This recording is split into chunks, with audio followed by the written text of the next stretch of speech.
अध्यक्ष महोदय, जैसे कि ये चर्चा का विषय बना हुआ आज पूरे देश में, और इस सदन ने इस बात पर चर्चा करने का ये जो कदम उठाया सराहनीय है। आज हम राजघाट पर गए थे तो वहां पर एक अद्भुत सा आश्चर्य हुआ, और यहाँ पर भी मुझे देखने को मिला। मदन लाल जी बार बार कह रहे हैं हम आपके साथ हैं। ये अच्छी बात है जब इस देश के बहुजन को ये पता चल जाएगा कि हम तथाकथित हिंदू नहीं है, हम लोग यहाँ पर सताए हुए लोग हैं, और जब तक हम लोग एकत्रित नहीं होंगे हमारे अधिकारों का ऐसे ही हनन होता रहेगा। इस देश में जब जब जरूरत पड़ी, अगर देश को चरित्र की जरूरत पड़ी, रामायण की जरूरत पड़ी, भगवान वाल्मीकि से लिखवा ली, और महाभारत की जरूरत पड़ी तो वेद व्यास से लिखवा ली। और जब इस देश में अच्छे अच्छे स्कॉलर थे, बहुत सारे लोग थे, कुछ लोग कहते हैं बाबा साहब ने कॉपी करके लिख दिया संविधान, वो लोग भी लिख सकते थे, लेकिन एक दलित से ही क्यों लिखवाया गया? हमारी काबिलियत की अगर बात करें तो उसमें कोई अतिशयोक्ति नहीं होगी।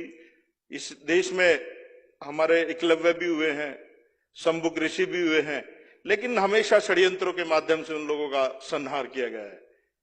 और ये सदन आज इस महत्वपूर्ण विषय पर चर्चा कर रहा है।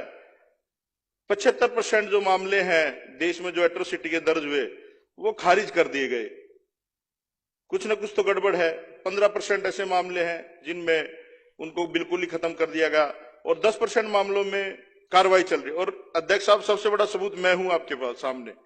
मैं जब मंत्री था मैंने एक मुकदमा दर्ज करवाया था, कपिल गुप्ता एक एक्शन होता था एमसीडी में, और वो अधिकारी, हमने कहा कि भाई सफाई व्यवस्था ठीक नहीं है विधानसभा में, आप सफाई व्यवस्था ठीक से करिए। तो उस व्यक्ति ने बिल्कुल मुंह के सामने कहा कि सफाई का काम तो आपके ही लोग करते हैं, ये आपके लोगों की गलती है, आप लोगों को विधानसभा और लोकसभा में नहीं, आपको इसी काम में होना चाहिए। ये तो एक मूर्ख व्यक्ति आया था जिसकी वजह से आप लोग हमारे सिर पे बैठ गए। और मैं तो सैल्यूट करता हूं जो सावित्रीबाई फुले जो एमपी है बीजेपी की, उन्होंने इस्तीफा दिया बीजेपी से और इन लोगों को चेताया है। मुझे ऐसा लगता है अध्यक्ष साहब, ये जो आरएसएस है ये एक तरह से जैसे आतंकवादी संगठन होते हैं, उनका एक टारगेट होता है। उनका जैसे लादेन अमेरिका में एक हेलीकॉप्टर में पायलट बिठा करके एक बिल्डिंग में घुसा दिया था, उन्हें कोई मृत्यु का भय नहीं था, कुछ नहीं था, उन लोगों का एक टारगेट था। ये ईवीएम हैक करके या जो भी करके, जैसे भी तिकड़मबाजी करके सरकार में ये लोग आए, और इन लोगों का एक उद्देश्य है कि यहाँ के गरीब को, दलित को, पिछड़े को एक उसी जगह खड़ा कर दिया जाए ला करके जहां से इनके पूर्वज जाते थे। और हमें एक ऐसी दृष्टि से यहां पर देखा जाता था कि हम लोग मानव के रूप में है ही नहीं, वो होता है। और मैं तो ये कहूंगा जितने भी लोग हमारे लोग बहुजन समाज के इन विधानसभा में, लोकसभा में बैठे हैं, वो मर्सिडीज में बैठे हुए कुत्ते की तरह हैं, अपने आप को सोचते हैं हमारी प्रवृत्ति बदल गई, लेकिन हमारी औकात वही है।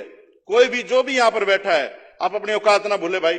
ये जो मनुवादी लोग हैं, जो ब्राह्मणवादी लोग हैं, ये लोग ऐसे ही उत्पीड़न करेंगे, ये लोग ऐसे ही प्रहार करेंगे। फिर मैं गुरुजी वहां पर गया अपने यूनिवर्सिटी में, वहां पर प्रोफेसर बैठे हुए थे, हमने पूरा यूनिवर्सिटी का मार्च निकाला। वहां पर इतना ज्यादा गलत डिसीजन लिया जा रहा है यूजीसी में, एचआरडी मिनिस्ट्री की तरफ से, बच्चों की फीसें एकदम बढ़ा दी, कोटे खत्म कर दिए। मतलब ये लोग चाहते क्या है कि ये दलित और बहुजन लोग रोड पे आए और उत्पात मचाएं। मैंने अध्यक्ष साहब जब मैं मंत्री था तो 4 लाइनें लिखी थी, बड़ा गंभीरता से मैं सोचता था, बाबा साहब को पढ़ा है, हमने 4 लाइनें लिखी थी। हो सकता है आप लोगों को गलत लगे, लेकिन आज के इस समय में वो बिल्कुल सटीक बैठती हैं। उसमें लिखा था मैंने कि अगर संविधान सुरक्षित है तो हम सुरक्षित हैं, अगर संविधान सुरक्षित है तो हम सुरक्षित हैं, अगर हम सुरक्षित है तो ये देश सुरक्षित है। इस सदन के माध्यम से पूरे देश को बताना चाहता हूं, अगर हमारे लोगों पर, अगर हमारे समाज पर अगर किसी भी तरह का उत्पीड़न होगा तो हम लोग सड़कों पर भी आएंगे, और जब तक बात संवाद से बनेगी संवाद से भी करेंगे। अगर हमें कुछ और भी करना पड़े समाज को बचाने के लिए, क्योंकि लोगों से देश है। अरविंद केजरीवाल जी भी कहते हैं ना भाई, पुल देश नहीं है, सड़क देश नहीं है, बिल्डिंग देश नहीं है, लोग जो है वो देश है। अगर हम ही नहीं रहेंगे तो जंगल राज है ये, अगर जंगल ही है तो फिर जंगल में तो जानवर एक दूसरे को मार के खाता है।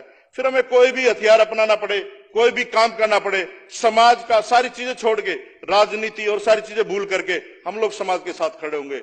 और हमें उम्मीद है जब इस विधानसभा में इस इतने महत्वपूर्ण चर्चा हुई है और बीजेपी के लोग ऐसे सोच रहे हैं, पता नहीं कहां से आ गए ये लोग, ये सबकी सोचते हैं, अजीब से लोग हैं। ये मैं बताना चाहता हूं आपको, ये जो पार्टी है और ये जो यहाँ पर विधानसभा है, ये अजीब से ही लोगों की है, पता ही नहीं कौन कहां से आ गया। तो ये मिक्सअप है, धर्मनिरपेक्ष, जातिवाद, इन चीजों में विश्वास नहीं रखती है, ये देश को आगे बढ़ाने में विश्वास रखती है, और हम लोग उसी के लिए काम कर रहे हैं। तो अध्यक्ष साहब, ये जो निर्णय है ये निंदनीय है। और इस देश में दुर्भाग्य हमारा ये है कि और भी चीजों में, बहुत सारी चीजों में गलत इस्तेमाल होता है कानून का। दहेज में चले जाओ, रेप केस में चले जाओ, बहुत सारे चीजों में दुरुपयोग होता है। इसका तो उपयोग ही नहीं हो रहा। जो जो बाबा साहब ने लिखा दलितों के लिए, बहुजनों के लिए, जो भी कानून इंप्लीमेंट होता है उस पर हथौड़ा चलता है। चाहे रिजर्वेशन का हो, चाहे किसी भी तरीका का देख लो आप, हर चीज में बात होती है। अब लोग कहते हैं आर्थिक आधार पर रिजर्वेशन होना चाहिए। अरे भाई, रिजर्वेशन गरीबी हटाओ उन्मूलन थोड़ी ना है, ये सामाजिक समरसता की, समानता की बात है। वो समझ में आएगी जब अब दो लोग कहते हैं दलित राष्ट्रपति है जी। भाई दलित, तुम लोग फिर किस समरसता की बात करते हो? भाजपा के लोग ही कहते हैं दलित राष्ट्रपति है। क्या पहले राष्ट्रपति नहीं हुए जब तो उनकी जाति से संबोधित नहीं किया गया? संदीप जी कंक्लूड करिए। अध्यक्ष साहब धन्यवाद, आपने इस सेंसिटिव मुद्दे पे बोलने का मौका दिया। और मैं तो ये चाहूंगा कि इस पे कल जो ना, मैं तो बाहर बैठूंगा ही, काली पट्टी मुंह पे बांध करके बाहर बैठूंगा विधानसभा के। कुछ लोग साथी हैं जो हमारा साथ दें, जिसको दर्द हो, क्योंकि ये बहुत सेंसिटिव मुद्दा है। अगर आम आदमी पार्टी के लोग सड़क पे नहीं आएंगे और तो किसी से उम्मीद है नहीं। ये तो सारे चाचा ताऊ के बच्चे हैं, अपने मिलजुल के खेलते हैं। तो धन्यवाद अध्यक्ष साहब, आपने इतने मुद्दे पर बोलने का मौका दिया। श्री विशेष रवि